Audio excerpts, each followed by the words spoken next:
نبی کریم صلی اللہ علیہ وسلم تخلیق میں سب سے پہلے، ایسا ہی ہے، تخلیق میں سب سے پہلے حضور آئے۔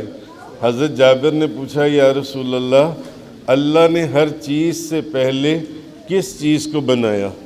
اللہ نے ہر چیز کو پیدا کرنے سے پہلے کس چیز کو تخلیق کیا؟ حضور نے فرمایا یا جابرو ان اللہ تبارک و تعالی خلق قبل الاشیاء نور نبی کا من نور ہی۔ اے جابر، اللہ نے اس کائنات کی ہر چیز کو تخلیق کرنے سے پہلے تیرے نبی کے نور کو بنایا۔ آہا، تیرے نبی کے نور کو بنایا۔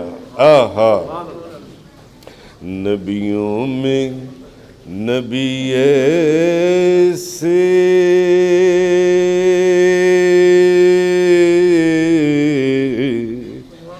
امام الانبیاء ٹھہرے، حسینوں میں حسین سے محبوب خدا ٹھہرے۔ ایک آپ کا محبوب ہے، ایک میرا محبوب ہے، ایک ان کا محبوب ہے، ایک کالج کے لڑکے کا محبوب ہے، ایک کالج کی لڑکی کا محبوب ہے۔ عجیب و غریب دنیا، مگر یہ کیسا محبوب ہے جو خالق کائنات کا محبوب ہے، جس سے محبت کرنے والا خود خالق کائنات ہے، خود خالق کائنات ہے۔ تو حضور تخلیق میں سب سے پہلے، یا جابرو ان اللہ تبارک و تعالی خلق قبل الاشیاء نور نبی کا من نور ہی۔ اے جابر، اللہ نے ہر چیز کو تخلیق کرنے سے پہلے تیرے نبی کے نور کو اپنے نور سے تخلیق کیا، اپنے نور سے تخلیق کیا۔ تو حضور تخلیق میں سب سے پہلے، مگر بعثت میں سب سے اخیر پر، حضور تشریف لانے میں نبیوں میں سب سے اخیر پر، سب سے اخیر پر۔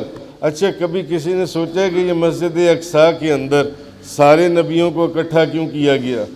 سارے نبیوں کو اکٹھا کیوں کیا گیا؟ اور سارے نبیوں کی امامت کس نے کروائی؟ نبی کریم صلی اللہ علیہ وسلم نے۔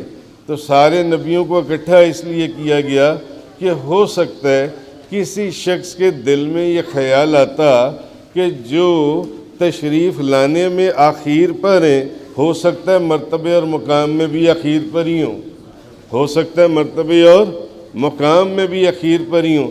اس لیے معراج کی رات جب حضور کو مسجد حرام سے پہلے مسجد اقصیٰ لے کر جایا گیا تو اس لیے لے کر گئے تاکہ آج ساری کائنات یہ منظر دیکھ لے کہ کوئی یہ نہ سمجھے کہ اخیر پر آنے والے مرتبے اور مقام میں بھی اخیر پر ہیں، نہیں، بلکہ جو پہلے آنے والے تھے وہ آج پیچھے کھڑے ہیں، اور جو پیچھے آنے والے تھا اخیر پر وہ سب سے آگے امامت کروا رہا ہے۔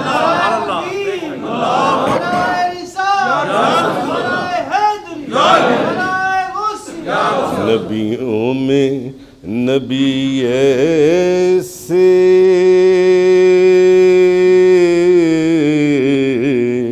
امام الانبیاء ٹھہرے،